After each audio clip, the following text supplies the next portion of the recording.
آزادی اور تقرب۔ انسان کی مجبوری کی حد کیا ہے اور آزادی کی انتہا کیا ہے؟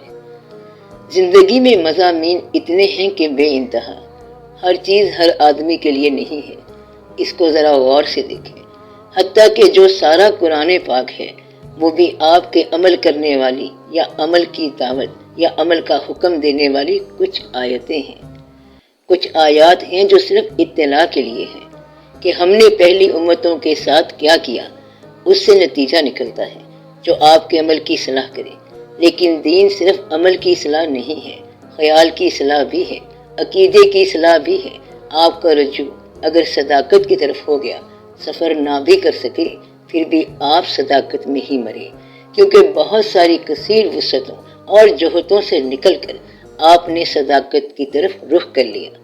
آپ نے یہ رخ کرنا ہے۔ فاصلے تو یہاں ہے نہیں کہ جیوگرافیکل فاصلہ ہو کہ آپ 10 میل چلتے تو اللہ کا آستانہ آ جاتا۔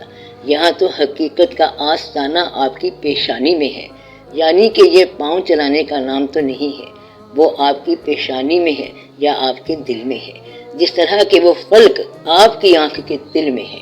اب یہ آپ غور کرو کہ آپ کے لیے ایک دعوت یہ ہے کہ آپ اگر کوئی کام بھی نہ کرو، نیکی بھی نہ کرو، بدی بھی نہ کرو، کام ہی نہ کرو، جیسے پیدا ہوئے ویسے چلتے جاؤ، جیسے پیدائش میں تھے اگر ویسے موت آ جائے تب بھی آپ بخشے گئے۔ معصوم بچہ، معصوم موت۔ گویا کہ جو بگاڑ ہے یہ آپ کے عمل، آپ کے ارادے اور آپ کے علم میں ہی ہے، باقی تو اس میں کوئی فرق نہیں۔ زندگی کا سارا مدعا یہ ہے کہ معصوم پیدا ہوئے، معصوم انتقال ہو جائے۔ معصوم جو ہے وہ تقرب الہی کا نام ہے۔ اگر اسی حالت میں انتقال ہو جائے تو بڑی بخشش کی بات ہے۔ اب ہم نے جو کیا ہے، اس زندگی میں ہم نے کچھ علم حاصل کیا، کچھ عمل کیا۔ ہمیں عمل کا تو پورا بھروسہ نہیں ہے کہ صحیح ہے کہ نہیں ہے، لیکن علم ہم چھوڑتے نہیں ہیں۔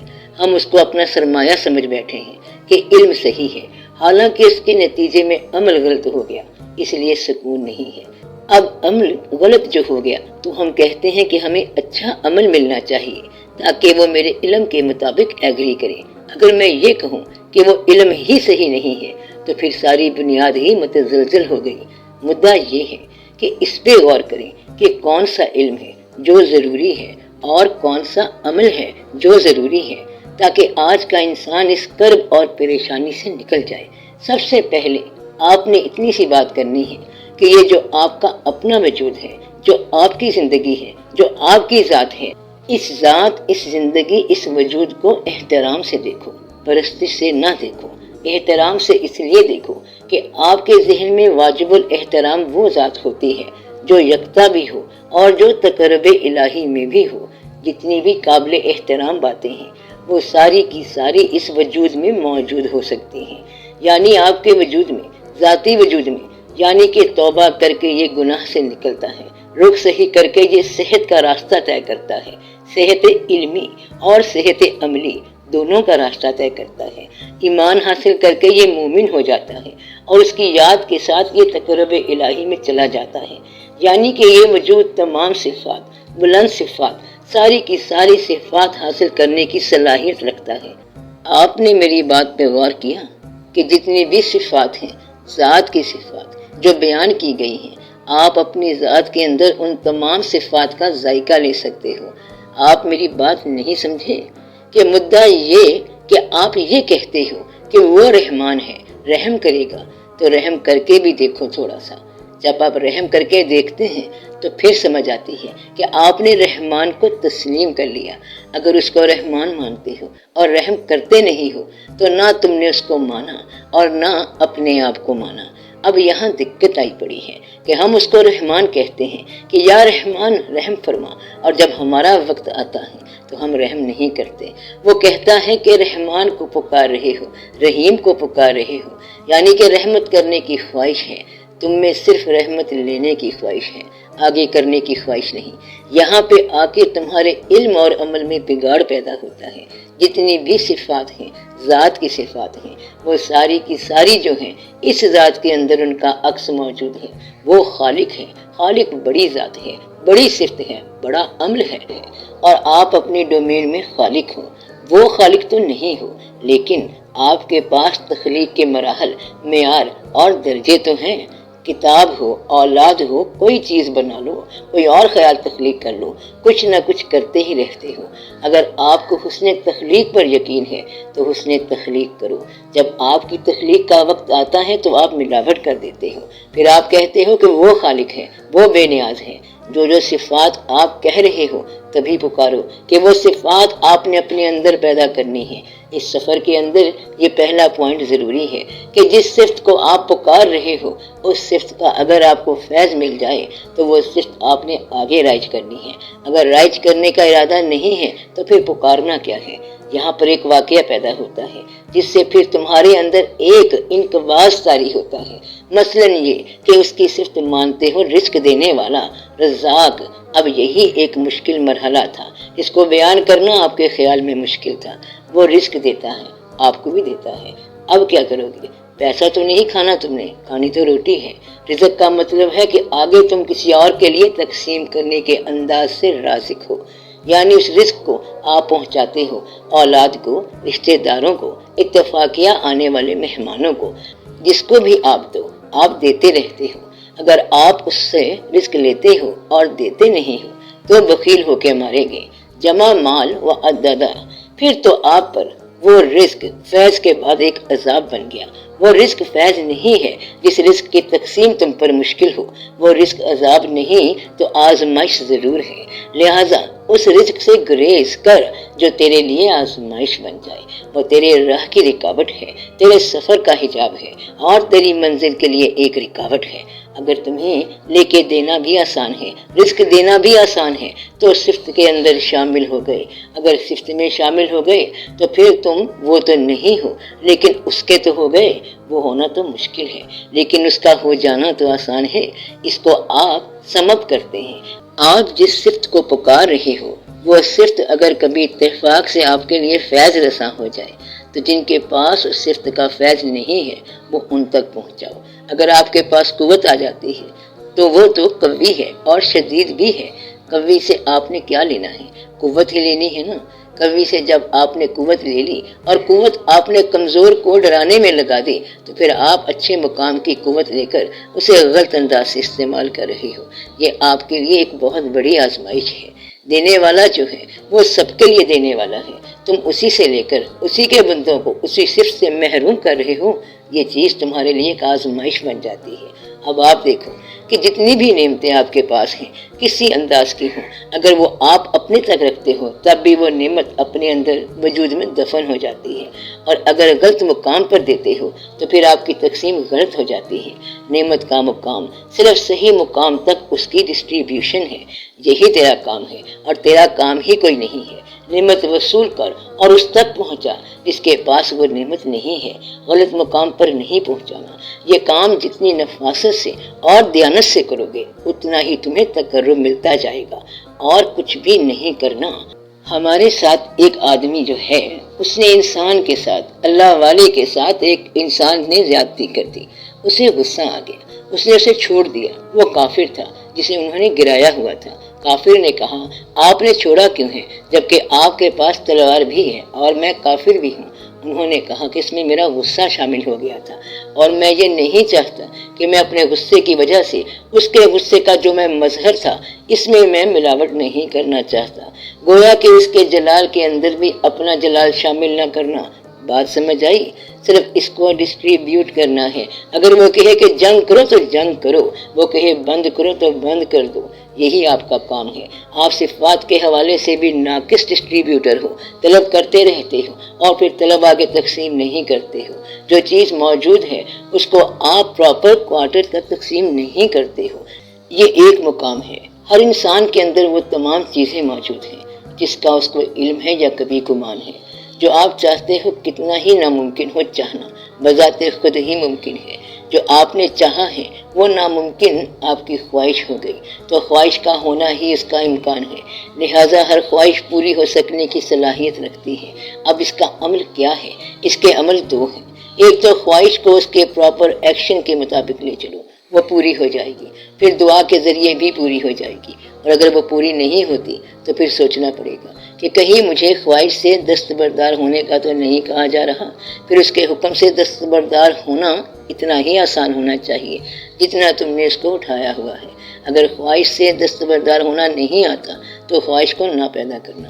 اس سفر کے اندر یہ بات بہت مشکل ہے، یہ بات یاد رکھنے والی ہے۔ آپ کا ارادہ، آپ کی خواہش بڑی نیک چیزیں ہیں، لیکن اگر آپ کی خواہش کے اندر دستبردار ہونے کی صلاحیت نہیں ہے تو خواہش سے فوراً گریز کر لو، کیونکہ وہ ایسا بادشاہ ہے کہ خواہش پیدا ہونے دیتا ہے، اور جب خواہش پروان چڑھتی ہے تو کہتا ہے کہ تم میرے بڑے مخلصین ہو، ایک چھوٹا سا کام کرو۔ انسان کہتا ہے کہ حکم فرمائے، آپ تو کائنات کے مالک ہیں۔ وہ کہتا ہے کہ یہ خواہش چھوڑ دے، کہتا ہے کہ جی یہی تو مشکل ہے، یہ خواہش چھوڑ نہیں سکتا۔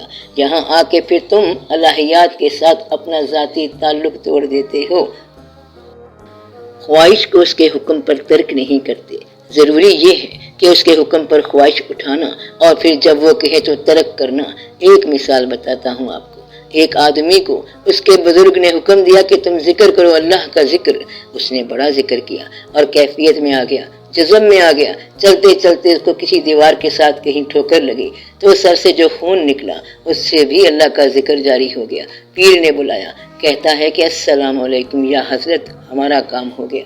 پیر صاحب نے کہا کہ اب تو ذکر بند کر۔ کہتا ہے کہ مجھ سے یہ نہیں ہو سکتا۔ ذکر دینے والا اور کرانے والا پیر صاحب خود آپ ہی ہے۔ انہوں نے کہا کہ ہم کہتے ہیں کہ اس کو بند کرو۔ گویا کہ اگر ایک حکم ماننا آتا ہے اور دوسرا ماننا نہیں آتا تو تمہاری پیروی آدھی رہ گئی۔ جیسا کہ میں نے پہلے بھی بتایا تھا کہ دین کی تعریف یہ ہے کہ اگر حضور پاک صلی اللہ علیہ وآلہ وسلم یہ کہیں کہ تم ذرا ٹھہر کے یہ کام کرو تو تم یہ نہ کہنا کہ میں عبادت میں مصروف ہوں۔ حضور پاک صلی اللہ علیہ وآلہ وسلم کے حکم پر ذرا بھی تذبذب کرنے سے حبطت اعمالہم، سارے اعمال ضائع ہو گئے۔ وہ اعمال عبادت کے ہیں اور اعمال کیا ضائع ہونی ہے، یعنی کہ یہ وارننگ کے طور پہ ہے کہ ان کے اعمال ضائع ہو گئے۔ اگر تو پیسہ ضائع ہو تو اللہ کو تو پرواہ نہیں ہوتی کہ اس کو اعمال ضائع کہے، یعنی کہ وہ جو تم نے عبادت کے اعمال مرتب کر رکھے ہیں۔ اگر حضور پاک صلی اللہ علیہ وآلہ وسلم کے حکم کو انکار ہو جائے تو حبطت اعمالہم، وہ ایسی ذات جن کے سامنے اونچا بولو تب بھی آپ کے اعمال ضائع ہو گئے۔ مطلب یہ ہے کہ یہ بیان ہو رہا ہے کہ ہر چیز کا خیال رکھو کہ کس مقام پر کیا ہونا ہے اور کسی اور مقام پر کیا ہونا ہے۔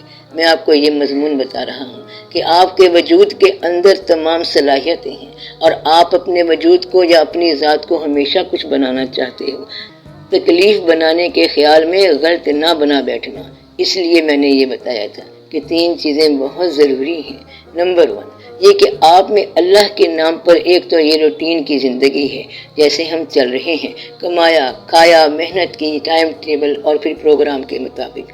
زندگی میں ایک ایسا مقام جس کو آپ کہتے ہو کہ آپ کی خواہش، آپ کے عزائم جو دیکھے ہوئے نہیں ہیں، آپ کا عقیدہ جو نظر نہیں آیا، اور آپ کا اس ذات پر ایک حسن اعتقاد جو آپ کے اعمال کے علاوہ نتیجہ دے۔ اعمال کا نتیجہ تو ہوگا، آپ کہتے ہیں کہ اعمال کا نتیجہ تو صحیح نہیں ہے، اس لیے ہم یہ امید رکھتے ہیں کہ وہ ہمارے اعمال سے اس کے علاوہ اور اس سے بہتر کوئی نتیجہ عطا فرمائے۔ اگر خدا کرے تو اس کو رحمت کہتے ہیں، اور بندے کی طرف سے کوئی بات ہو تو وہ فیض ہے۔ اب اس کی تعریف میں یہ بتا رہا ہوں کہ جب آپ کوئی سا کام، کوئی سا سفر، کوئی سا مقام مقرر کر دیتے ہیں کہ یہ مقام، یہ سفر، یہ ذات، یہ واقعہ صرف اللہ کے لیے ہے۔ نماز تو فرض ہے، وہ آپ سارے پڑھ رہے ہو۔ حج، زکوٰۃ، روزہ، یہ سارے فرائض، حج، روزہ، زکوٰۃ، یہ سارے فرائض آپ پورے کر رہے ہیں۔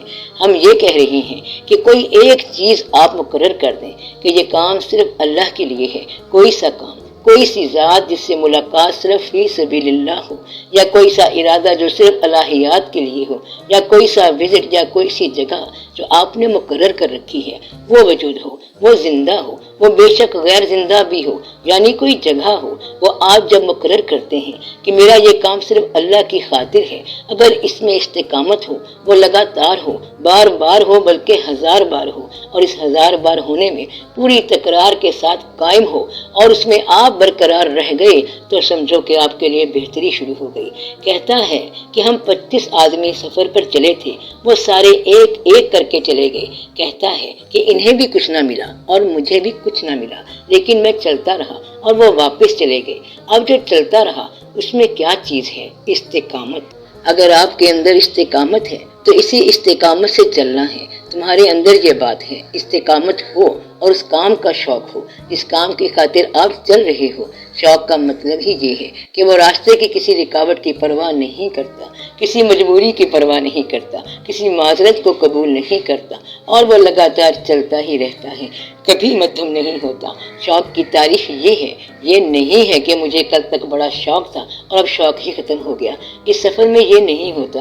شوق قائم رہے اور آپ کے اندر استقامت جاری رہے، اور پھر جس چیز کا شوق ہے اس کے لیے ادب بھی پیدا ہو جائے، شوق بھی ہو، ادب بھی ہو اور استقامت کے ساتھ وابستگی بھی ہو۔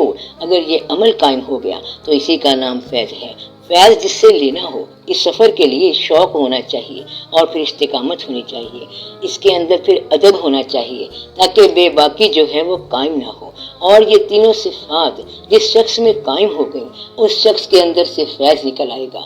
مطلون مزاجی سے آپ اپنی استقامت کو توڑتے رہتے ہو کہ یہ کام کریں، یہ کام آج نہ کریں، یعنی کہ اپنی استقامت کو خود قائم کر، اپنے شوق کو خود محفوظ رکھ، اور تو جو ادب کر رہا ہے یہ تیرے لیے اس سفر میں ضروری ہے، کیونکہ اس سفر میں صرف اللہ ہی نہیں ہے، اللہ کے حبیب صلی اللہ علیہ وآلہ وسلم بھی ہیں۔ ایک ایسا مقام آتا ہے جہاں ادب کی کمی جو ہے وہ عبادت بھی فیض سے محروم کر دیتی ہے، اس لیے یہ بہت ضروری ہے۔ آپ جب ان 3 چیزوں کو قائم کر لیتے ہیں تو فیض آپ کا حق بن جاتا ہے۔ اور فیض ہے کیا؟ آپ کو آپ کے اعمال سے ماسوا مل جائے، ماورا مل جائے، اعمال کی عبرت سے بچ گئے اور آپ نے ایک ایسی چیز حاصل کی جو اس وجود میں ممکن تھا، وہی آپ کا حق ہے، وہی حاصل ہے۔ اس لیے یہ بتا رہا ہوں، یہ آپ کے لیے ضروری ہے۔ آپ کو بتانے والی بات یہ ہے کہ آج میں آپ کو چھوٹی چھوٹی باتیں بتا رہا ہوں تاکہ یہ یاد رکھو۔ اس میں یہ دیکھو کہ آپ اپنی ذات، اپنے وجود اور اپنی زندگی کو خود ہی مظلوم بنا رہے ہو، خود ہی اسے کرب میں مبتلا کر رہے ہو، خود ہی اسے پریشانیوں میں مبتلا کرتے ہو۔ یہ پریشانی جو ہے یہ تیرے اپنے احساس سے پیدا ہوتی ہے، تیرے اپنے عمل کے بگاڑ کا نتیجہ ہے اور تیری اپنی ریسیپشن کا نتیجہ ہے، اور یہ تیرے اپنے اندر ہی یہ پیدا ہوتا ہے کہ میں کرب میں مبتلا ہو گیا، میں پریشانی میں مبتلا ہو گیا۔ یہ جو اپنے آپ کے اندر ایک بگاڑ پیدا ہو رہا ہے، اس سے بچنے کا آپ کو ایک طریقہ بتا دیتا ہوں۔ سب سے پہلے اپنے وجود کا احترام کرو۔ اب دیکھو کہ احترام کیا ہے، یعنی کہ اس کے اندر آپ کی ذات میں، آپ کے جسم میں، آپ کے وجود میں، آپ کی زندگی میں ایک ایسی یکتائی ہے جو یکتائی بہت کم زندگیوں کو نصیب ہوئی ہے۔ دو میزیں برابر ہو سکتی ہیں لیکن 2 انسان آج تک زندگی میں کبھی برابر نہیں ہو سکتے۔ اللہ کریم نے آپ کو اتنا یکتا بنایا کہ آپ جیسا کوئی انسان نہ کبھی آیا نہ آئے گا۔ یہ اللہ نے اتنی بڑی مہربانی کی ہے۔ وہ کہتے ہیں نا کہ لاکھوں میں ایک، آپ تو اربوں میں ایک ہیں، بے شماروں میں ایک ہیں، یعنی اتنا واحد اس نے بنا دیا کہ آپ کے اندر اس نے پوری ڈسٹنکشن قائم کر دی۔ اب اس کا آپ احترام کرو، یعنی اپنے آپ کا، اپنی عزت بھی کرو، اپنی پرستش نہ کرو۔ جب آپ اپنی عزت کر رہے ہیں، جب اپنے آپ کو پہچان رہے ہیں، جب آپ اپنے لیے تعلق رکھ رہے ہیں تو آپ یہ دیکھو کہ اس کی انسلٹ کہاں سے ہوگی؟ اپنے احساس سے۔ مطلب یہ کہ ایک آدمی نے آپ کو گالی دے دی، اس کا برا عمل آپ کے لیے برائی پیدا نہیں کر سکتا۔ اب آپ کے احساس کے اندر نقص پیدا ہو گیا۔ آپ اپنے احساس کو درست رکھو، اپنے احساس کو قائم رکھو اور اپنی زندگی کو اپنی نگاہوں میں باعزت کرنے کے لیے اس میں آپ ایسے ایسے عمل دیکھو، ایسے ایسے خیال لاؤ، ایسے ایسے اعمال پیدا کرو کہ یہ زندگی باعزت رہے۔ آپ پہلے اپنی نگاہوں سے خود گرتے ہو، پھر سماج میں بعد میں گرتے ہو، اس لیے آپ اپنے آپ کو اپنی نگاہوں سے نہ گرانا۔ اس کا طریقہ یہ ہے کہ آپ اپنے آپ کو انصاف میں رکھو اور اس کو حدود میں رکھو اور اپنے خیال کے حساب سے اپنی عزت کرو۔ مثلا آپ مسلمان ہو تو اور بھی لوگ مسلمان ہیں، کئی کافر بھی ہیں۔ اگر آپ سمجھتے ہو کہ یہ اسلام باعث احترام ہے جو آپ کے پاس ہے تو آپ اسلام کی نسبت سے باعث احترام ہو گئے۔ آپ اسلام رکھنے کے بعد بھی اپنے آپ کو باعث احترام نہیں سمجھتے، آپ اللہ اللہ کرنے کے بعد بھی اپنے آپ کو قابل احترام نہیں سمجھ رہے، گویا کہ آپ کا اللہ اللہ کرنے کا جو عمل ہے اس کے پیچھے پوری نیت شامل نہیں ہے، ورنہ تو آپ اپنے آپ کو باعث احترام سمجھتے۔ اس لیے پہلا کام یہ ہے کہ اپنے آپ کو باعث احترام سمجھنا، اس کی عزت کرنا، اس کو ضائع ہونے سے اور اس کو ٹوٹنے سے بچانا۔ ٹوٹتا کب ہے؟ جب یہ پریشان حال کثرت خیال اور بے شمار خواہشات رکھتا ہے، کوئی نہ کوئی کہیں نہ کہیں خواہش ٹوٹ جاتی ہے تو سمجھتا ہے کہ میں ٹوٹ گیا۔ آپ سمجھ رہے ہیں؟ اس لیے اللہ کریم کا یہ ارشاد ہے کہ آپ لوگ اپنے آپ کو یوں پہچانو کہ جیسے آپ کی تخلیق میں اس کا منشا ہے، اس کے علاوہ پہچانو گے تو ٹوٹ جاؤ گے۔ مقصد یہ ہے کہ اس نے جس انداز سے جس کام کے لیے بنایا وہ تو تم سمجھے نہیں، تم اپنے آپ کو ایک نیا کام الاٹ کر دیتے ہو، نتیجہ یہ ہے کہ ٹوٹ جاتے ہو کیونکہ تم اس کام کے لیے بنے نہیں ہو۔ آپ یہ سمجھتے ہو کہ پیسہ آپ کو موت سے بچائے گا، اس نے کبھی کسی کو نہیں بچایا، لہٰذا آپ کا یہ عمل بھی غلط ہو گیا۔ آپ یہ سمجھتے ہو کہ صحت ہمیشہ رہے گی، کبھی کسی کی نہیں رہی ہے۔ آپ یہ سمجھتے ہو کہ آپ زندگی میں ہمیشہ رہیں گے، کبھی نہیں رہتے۔ جس آدمی نے آپ کے ساتھ ظلم کیا آپ اس کو معاف کرنے کے لیے قطعاً تیار نہیں ہو، اور آپ یہ سمجھتے ہو کہ اللہ آپ کو معاف کر دے گا، قطعاً ایسا نہیں ہوگا۔ اس دنیا میں کم از کم لوگوں کو معاف کرنے کی کوشش کرو اور اپنے دل کو شانتی میں لاؤ، سکون میں لاؤ، اس کے اندر تھوڑا سا اطمینان پیدا کرو۔ نفرت جو ہے یہ آپ کو اندر سے توڑ دے گی۔ نفرت کس سے؟ جس سے بھی مرضی ہو، اس سے تمہارا اپنا احترام ٹوٹ جائے گا، اپنی ذات کا احترام۔ جس دل کے اندر نفرت ہے اس کو یوں سمجھ لو کہ نفرت تعفن ہوتا ہے۔ غصہ کیا ہوتا ہے؟ تعفن۔ دوسرے کے غلط عمل سے آپ کے اندر تعفن پیدا ہو گیا اور آپ کی زندگی تعفن ہو گئی۔ اس لیے آپ یہ فیصلہ کرو کہ نفرت نہیں کرنی، غصہ نہیں کرنا، ناراضگی نہیں کرنی، معاف کر دینا ہے۔ جب آپ کو اتنی بات سمجھ آ گئی تو پھر وجود کا بیس جو ہے کلیئر ہو گیا۔ اس کے بعد پھر آپ کلمہ پڑھتے ہو، اللہ کا نام لیتے ہو، تو اللہ کا نام لینے میں آپ کو اگر فیض نہیں مل رہا تو پھر نام لینا ہی غلط ہو گیا۔ آپ کو سمجھ نہیں آئی آپ اللہ سے مانگتے کیا ہو؟ آپ کو سمجھ نہیں آئی آپ اللہ سے مانگتے کیا ہو؟ وہ چیزیں جو اللہ سے دور لے جاتی ہیں۔ اللہ نے خوش ہو کے کہا کہ بول کیا چاہیے، کہتا ہے کہ مجھے اجازت دو کہ میں دنیا میں کام کروں، یعنی کہ اللہ کے تقرب والی کوئی شے نہیں مانگو گے، اور نتیجہ یہ ہے کہ آپ جب بھی مانگو گے دنیا مانگو گے، روزی مانگو گے، طاقت مانگو گے، پیسہ مانگو گے، دنیاوی خواہشات مانگو گے، عارضی زندگی مانگو گے، اور اس کے ساتھ پرماننٹ تعلق نہیں مانگو گے کہ اپنے پاس ہی رکھ، اپنا بنا کے رکھ۔ جتنے لوگوں نے اللہ سے دعا مانگی، اللہ جب دعا سنتا ہے تو کہتا ہے کہ بول کیا چاہتا ہے، کہتا ہے کہ فٹافٹ مجھے یہ چیزیں دے اور میں چاہوں۔ یہ نہیں کہتا کہ آپ کے ساتھ مجھے ہمیشہ کے لیے وابستگی چاہیے۔ انسان یوں ٹوٹتا ہے۔ اور آپ ذرا غور کرو، آپ کے سوال کی طرف آ رہے ہیں کہ انسان مجبور بھی ہے۔ سوال آج یہ ہے کہ مجبوری کی حد کیا ہے اور آزادی کی انتہا کیا ہے؟ یہی سوال ہے نا؟ تو مجبوری کس مقام پر ہے؟ سب سے بڑی مجبوری یہ ہے کہ تم انسان ہو۔ ہم تجھ کو دکھا دیتے خدائی کا تماشا، 100 بات کی ایک بات کے انسان ہوئے ہم۔ مجبوری یہ ہے کہ ہم انسان ہیں۔ آپ بات سمجھ رہے ہیں؟ اور مجبوریوں کی سب سے بڑی انتہا یہ ہے کہ ہم انسان ہیں۔ ہمارا قد اپنی حد میں ہے، یہ بھی ایک مجبوری ہے۔ ہم والدین نہیں بدل سکتے، یہ بھی مجبوری ہے۔ وقت سے زیادہ کھا نہیں سکتے، یہ بھی مجبوری ہے۔ ہم بڑا دماغ استعمال کرتے ہیں، ایک بڑا ذہین دماغ اور بڑا افلاطون دماغ، بڑی عقل، اور پھر شام کو کہتے ہیں کہ نیند آ گئی۔ تیری عقل کو کیا ہو گیا؟ کہتا ہے کہ نیند آ گئی۔ تیری دماغ کی تمام صلاحیتیں نیند کی ایک گولی ضائع کر دیتی ہیں۔ بہت بڑا دماغ تھا، بڑے علم والا تھا، بڑا خیال تھا، آسمان سے افکار لاتا تھا، روشن خیالی کرتا تھا۔ کہتا ہے کہ اب کیا ہو گیا؟ کہتا ہے کہ اس نے ایک گولی کھا لی تھی، 81 کھا لی تھی۔ یہ ہے آپ کا آخر۔ میں مجبوری کی بات کر رہا ہوں۔ آزادی یہ ہے کہ افلاک سے آتا ہے نالوں کا جواب آخر، اور یہ کہ غالب سریر خامہ نوائے سروش ہے۔ اور مجبوری کیا ہے؟ کہ نیند آ گئی، بے ہوش ہے۔ مقصد یہ ہے کہ یہ جو آپ کا ذہن ہے یہ ایک حد کے بعد خاموش ہو جاتا ہے، آپ کا وجود ایک حد سے باہر نہیں نکل سکتا۔ ان تمام مجبوریوں کو ڈیفائن کرنے کے بعد وقتاً فوقتاً تم بدل نہیں سکتے۔ تمہاری یہ حیت ہے جو بدل نہیں سکتی، تم اپنے آپ سے باہر نہیں نکل سکتے۔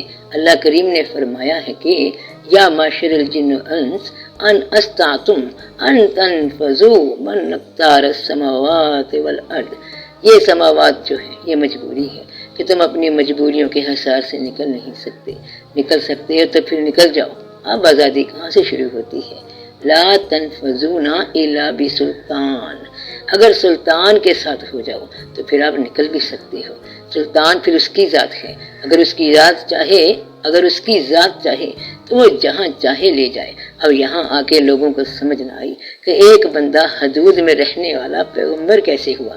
وہ نکل گیا، انسانوں سے باہر آ گیا اور اس کو ایک علم عطا ہو گیا، تعلق عطا ہو گیا، وہ اللہ کی زبان بن گیا اور اللہ نے اس کی زبان سے بولنا شروع کر دیا۔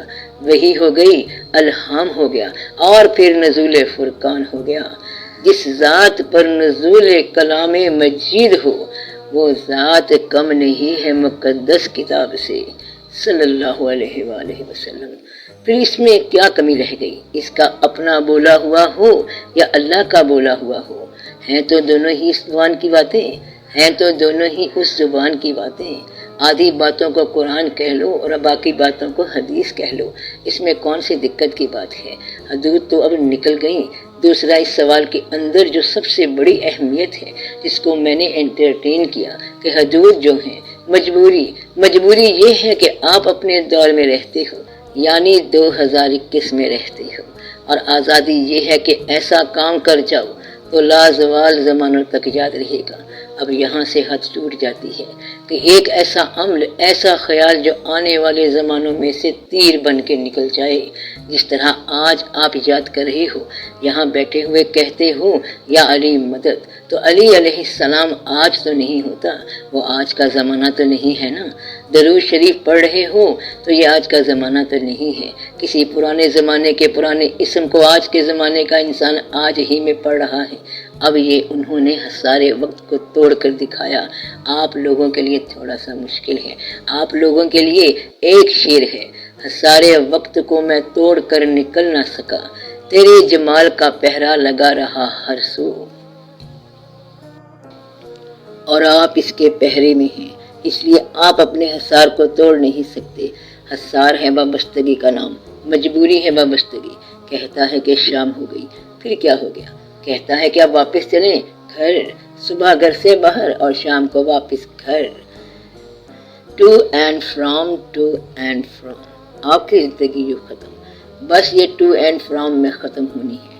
یہ ٹو اینڈ فرام جو ہے یہ آپ کا دائرہ ہے، آپ کے سفر کا دائرہ ہے، گھر سے گھر تک اور گھر سے گھر تک۔ اس سفر کو آپ نے جتنا گھر سے اپنے دفتر تک کیا ہے، سارے کو اگر گنو اور واقعی جوڑو تو تم شاید دنیا کے 3 چکر لگا لو۔ لیکن مجبوری یہ ہے کہ گھر سے دفتر اور دفتر سے گھر، یہ آپ کا سفر ہے، یہ سفر نامہ ہے، اور اتنا ہی آپ کے لیے مجبوری ہے۔ آزادی یہاں نہیں ہے۔ آزادی کو آپ اپنے بچوں کے خیال سے ترک نہیں کر سکتے۔ یہاں آزادی نہیں ہے۔ ماں باپ زندہ ہوں کہ وصال پا جائیں، آپ ان کے خیال سے بچ نہیں سکتے، ان کی یاد قائم رہتی ہے۔ یہ مجبوری ہے۔ مجبوری یہ ہے کہ تو انسان ہے اور آزادی کم ملے گی۔ اگر ماضی سے تعلق جوڑنا آیا تو آپ کے لیے مستقبل کی آزادی بھی ہے۔ بس یہ یاد رکھنا، یہ راز کی بات ہے۔ اگر حال میں ماضی سے نسبت قائم کرنا آ گیا تو آپ کے لیے مستقبل بھی آسان ہے۔ آپ حد سے باہر ہو گئے، یعنی کہ زمین اور آسمان کے درمیان آپ کا کھیل ہے۔ زمین آپ کی مجبوریاں ہیں اور آسمان آپ کی آزادیاں ہیں۔ آپ جب دونوں کا موازنہ کرتے ہو تو آپ بے سکون ہو جاتے ہو۔ بے سکون اس لیے ہو جاتے ہو کہ آپ کہتے ہو کہ ادھر ہماری زندگی گزر رہی ہے اور اللہ نے حکم نامہ جاری کر رکھا ہے۔ سفر زمین کا حکم آسمان سے ملے، سکون ملے بھی تو انسان کو کہاں سے ملے؟ کہتا ہے کہ یہی سفر ہے، یہاں بھی اللہ کا حکم اور وہاں بھی اللہ کا حکم۔ اب بچوں کا حکم مانوں کہ اللہ کا حکم مانوں؟ یا اللہ میں کس کی لاج نبھاؤں؟ یہاں پہ آ کے وہ پریشان ہو گیا۔ اگر آپ سیدھا ایک طرف ہو جاؤ تو پھر اللہ تعالیٰ فرماتا ہے کہ فَفَرُّوا إِلَّا اللَّهِ، اللہ کی طرف بھاگ کے آ جا، انسان کہتا ہے کہ میرے سارے کام سارے نامکمل ہیں، اللہ کہتا ہے کہ بھاگ گیا، چھوڑ ہر چیز کو۔ جب آپ اس کا رخ کرتے ہو تو اللہ آپ کے ساتھ ہوتا ہے، پھر آپ یہاں سے مجبوریاں توڑ دیتے ہو۔ مجبوری توڑنا ہی تو آپ کا عمل ہے۔ کہتا ہے کہ جی اس نے مجھے مجبور کر رکھا تھا، پھر نماز کا ٹائم تھا، میں چھوڑ کے آ گیا، مجبوری چھوڑ کے آپ آ گئے۔ نماز یہی تو سکھاتی ہے، اور کیا سکھاتی ہے؟ اگر کوئی نمازی بڑا ہی گمراہ ہوگا تو دو نمازوں کے درمیان گمراہ ہوگا، اور اگلی نماز آئی تو گمراہی ختم ہو گئی۔ گویا کہ وہ توڑنے کے لیے ہے، آپ کی زندگی کے حصار کو توڑنے کے لیے ہے۔ پیسہ آپ کی مجبوری ہے اور خیرات آپ کا حصار توڑتی ہے، یعنی کہ جو آپ کی مجبوری ہے اس کو آپ کے دین نے توڑنے کی خواہش رکھی ہے کہ یہاں سے توڑ دے، وہاں سے توڑ دے، توڑنا ضرور ہے اس حصار کو۔ انسان یہاں پر غلام ہے، اور آزاد کہاں پر ہے؟ اب آزادی شروع ہو گئی۔ آزادی یہ ہے کہ اگر تو مکمل محض مجبور ہوتا تو پھر کسی نیکی کا معاوضہ نہ ہوتا، پھر یہ ہوتا کہ نیکی بھی مجبور ہے اور گناہ بھی مجبور ہے، تو پھر گناہ کی سزا کس بات کی؟ اگر گناہ کی سزا ہے اور نیکی کا انعام ہے تو وہ مجبور محض نہیں ہے، کیونکہ یہ ناممکن ہے کہ وہ آپ کو گناہ پر مجبور کر دے اور پھر سزا دے، اور پھر آپ کو انسان بھی بنائے۔ جس نے چھپکلیاں بنائی ہیں وہ اتنا احسان کرے کہ انسان بنائے، آپ کو نیک بنائے، آپ کو اچھی شکلیں عطا فرمائے، اور پھر آپ کے ساتھ دھوکا ہو۔ یہ ناممکن ہے، یہ ہو نہیں سکتا۔ آپ جانتے ہو کہ آپ مجبور کہاں ہو، آپ جانتے ہو کہ آپ آزاد کہاں ہو۔ اگر آپ کو یہ یقین آ جائے کہ آپ صرف مجبور ہو تو بھی آپ کو دوسرا سانس نہیں آئے گا، یہ آپ کی آزادی ہے جو آپ کو زندہ رکھ رہی ہے، ورنہ مجبور محض کا تو حبس کے ساتھ دم گھٹ جائے۔ آپ کو خود پتا ہے کہ آپ آزاد ہو، اور آپ کو خود پتا ہے کہ مجبوری کہاں ہے، اس لیے یہ سوال جو ہے اپنے جواب کے اندر بیٹھا ہوا ہے۔ آپ بات سمجھ رہے ہیں کہ یہ مجبوری ہے اور یہ آزادی ہے۔ اب آپ یہ دیکھو کہ کسی کی مجبوری ہے کہ غصہ ترک نہیں کر سکتا، لیکن آپ کی آزادی ہے کہ آپ ترک کر دیں، یہ بھی تو آزادی ہے کہ ترک کر دیں، کہ یہ بھی تو آزادی ہے کہ ترک کر دے۔ کہتا ہے کہ اسے فی سبیل اللہ معاف کر دے، یہ نہیں ہو سکتا۔ اور کوئی بات کرو، جان لے لو، معاف نہیں کر سکتا، یہ کیا انصاف ہے؟ معاف کر دو یعنی کہ شکار کو آزاد کر دو اور اس کو بالکل اس کے حال پہ چھوڑ دو، یعنی کہ جو ہو گیا وہ اللہ کی طرف سے ہو گیا، جو ہو رہا ہے اللہ کی طرف سے ہو رہا ہے۔ تو کم از کم دنیا کے اندر ایک معاف کرنے والا انسان بن جا۔ آپ تو معاف کرتے جاؤ نا، اگر زیادتی ہوگی تبھی معاف کرو گے۔ اللہ کا واضح اور آپریٹیو حکم ہے کہ اور وہ لوگ جو غصے کو ترک کرتے ہیں، اور وہ جو لوگوں کو معاف کر دیتے ہیں، جو غصے کو کنٹرول کرتے ہیں، کس کو معاف کریں گے؟ غلطی کو کریں گے، اور کس کو کریں گے؟ غلطی ہوگی تو معاف کریں گے، اور پھر آگے انعام ہے، واللہ یحب المحسنین۔ اور جس نے یہ کام کیا، غصہ روکا، معاف کر دیا، وہ کون ہوگا؟ محسن۔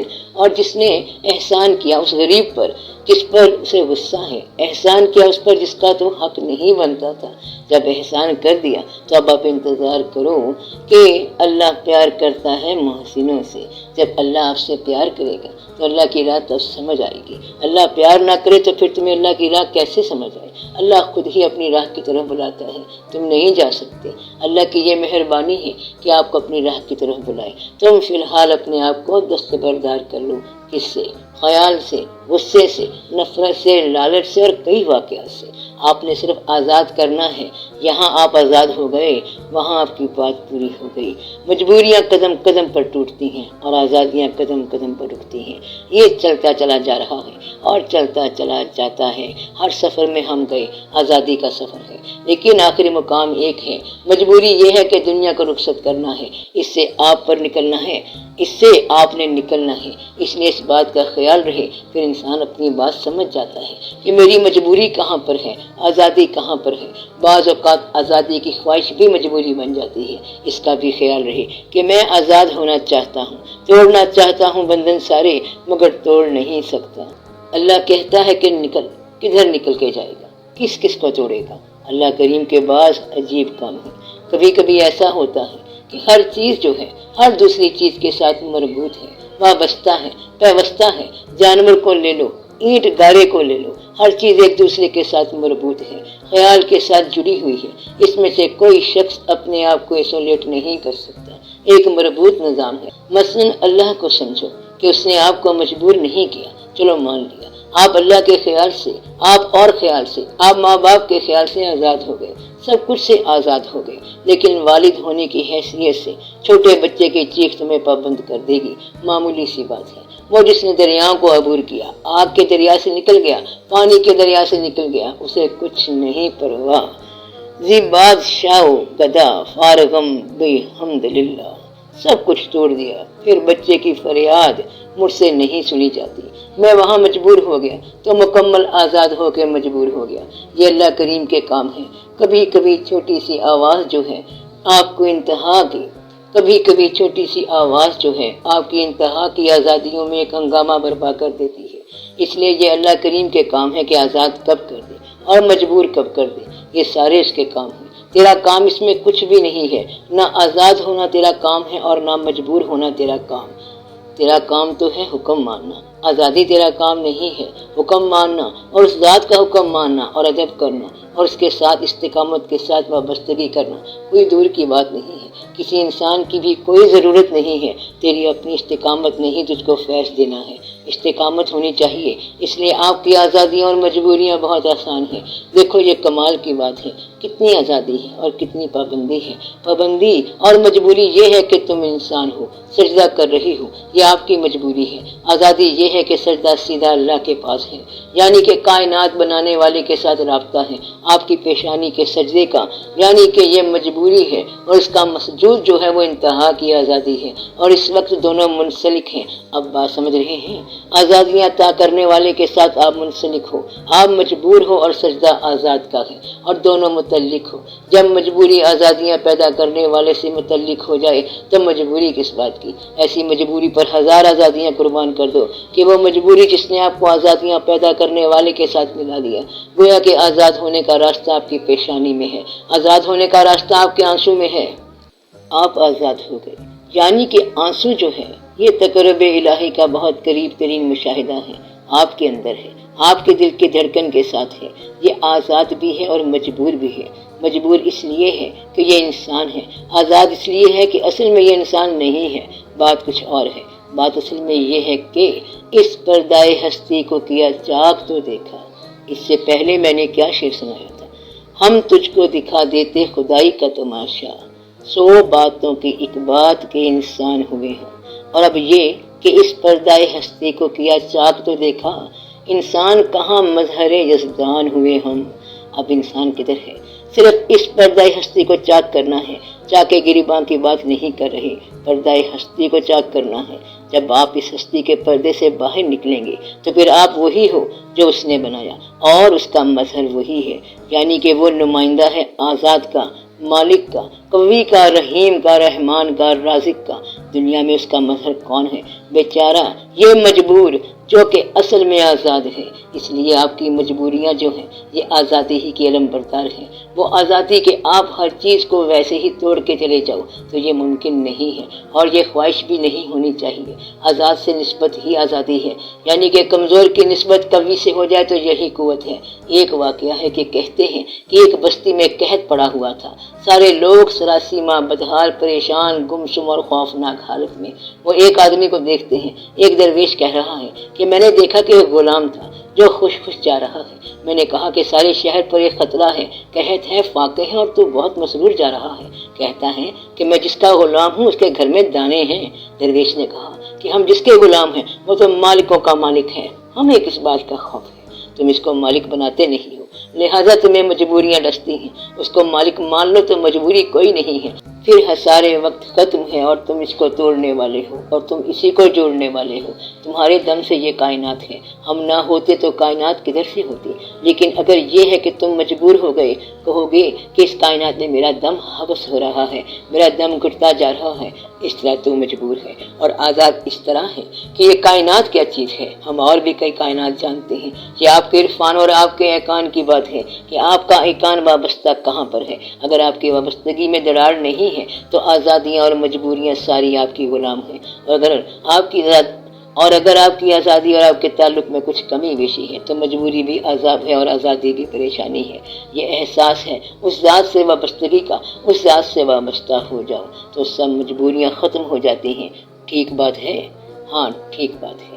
مطلب یہ ہے کہ آپ اپنی مجبوریوں کو، لمیٹیشنز کو اور امکانات کو ضرور پہچانو۔ اس لیے میں آپ کو یہ دعوت دے رہا ہوں کہ اپنے آپ پر ذرا اپنی نگاہ رکھو اور اپنے آپ کو ذرا پہچاننے کی کوشش کرو کہ اس کائنات میں آپ کا ایک ہی وزٹ ہے، یعنی اس دنیا میں، اور یہ دوبارہ نہیں آنا۔ اس میں موت کا خوف بھی نہیں ہے۔ چلو ہم اپنے بچوں کے پاس نہیں ہوں گے تو پھر باپ کے پاس چلے جائیں گے، کیا فرق پڑتا ہے؟ ادھر ہوں یا ادھر ہوں گے، کہیں تو ہوں گے۔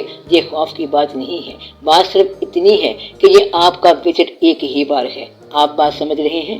ایک ہی بار یہ وزٹ ہے، دوبارہ اس میں آنے کی ضرورت ہی کوئی نہیں ہے، امکان ہی نہیں ہے۔ اور اس وجود میں آپ نے ایک ہی بار آنا ہے، جب ایک وزٹ ہے اور بھیجنے والے نے بھیجا ہے۔ اس نے کہا کہ میری کائنات کا مشاہدہ کرو، اس کو جا کے دیکھو کہ یہ میلہ کیسا ہے۔ تم میلے پہ جھگڑا کرتے جا رہے ہو۔ وہ کہتا ہے کہ میں یہ بیچ رہا ہوں، تم کہتے ہو کہ قیمت ٹھیک نہیں ہے، سودا صحیح دو۔ کہتا ہے تو میلے کا میلہ پن تو قائم رکھ، اس کا نظام تو قائم رکھ۔ وہ لطف کی بات یہ ہے، یہ لطف کی بات تھی اور تم نے اس کو آزمائش بنا لیا۔ زندگی انعام تھا اور تم نے سزا بنا لیا۔ زندگی اس نے ازراہ عنایت عطا کی تھی، تم نے کہا کہ یا اللہ تو نے آزمائش میں ڈال دیا۔ اس میں آزمائش کیا ہے؟ آزمائش تیرا اپنا ہی بوجھ ہے، تیرے اوپر، اپنے اوپر سے اپنا بوجھ اتار۔ تو خود ہی اپنے اوپر سوار ہوا ہے اور تو خود ہی اپنے خوابوں کو پریشان کر رہا ہے۔ کبھی کبھی اتنے اونچے خواب دیکھتا ہے کہ زندگی محدود ہو جاتی ہے، اور کبھی کبھی اتنی ناممکنات کی طرف جاتا ہے کہ پریشان ہو جاتا ہے۔ اس لیے اس کو سمیٹ کے گزار، دل کے ساتھ اس سفر کو کر، شوق سے کر۔ ختم ہونے کے امکانات ہیں، کبھی بھی ختم ہو جائے گی۔ اگر اللہ کی طرف آپ کا رجوع ہے تو اس کی ایک ہی صورت ہو سکتی ہے، اللہ کے ساتھ تعلق کی ایک ہی صورت ہو سکتی ہے کہ اللہ کے کسی بندے کی، انسان کی، اللہ کے روبرو اس کی شکایت بن کے نہ پیش ہو۔ شکایت کیا ہے؟ کہ آپ ناراض ہو، اللہ کے روبرو آ گئے۔ اللہ پوچھے گا کیوں ناراض ہوا؟ کہتا ہے کہ مجھے نہیں پتا، اس سے پوچھو۔ یعنی کہ اسے تو تکلیف دی، اس کے روبرو تکلیف کا کانٹا نکال کے جاؤ، محبت میں جاؤ۔ جس دل میں اللہ کی محبت آ جائے، انسان کی محبت آ جائے، تو اس دل میں نفرت نہیں ٹھہرتی، اور آپ کے دل میں بیک وقت محبت اور نفرت قائم ہے۔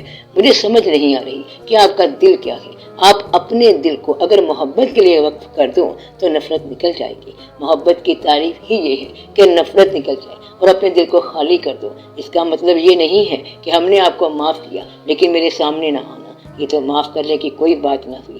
معاف کرنے کا مطلب یہ ہے کہ ایسے ہو جیسے ہمارے اپنے ہیں۔ اب وہ اپنا ہوگا۔ پچھلی جنگ میں وہ آپ کے خلاف تھا اور اب کلمہ پڑھ کے آپ کے ساتھ ہو گیا۔ کہتا ہے کہ معاف کر دیا، اب تو ہماری فوج کا سربراہ ہو جا، سیف اللہ ہو جا۔ معاف کرنے کا مقصد یہ ہے کہ اسے زندگی میں اپنا بنا کے دیکھ۔ انسان ذرا غور کرے تو یہ نفس کی کہانی ہے، یہ نکل جاتی ہے اور پھر اس کے اندر نور علی نور کا واقعہ ہو جاتا ہے۔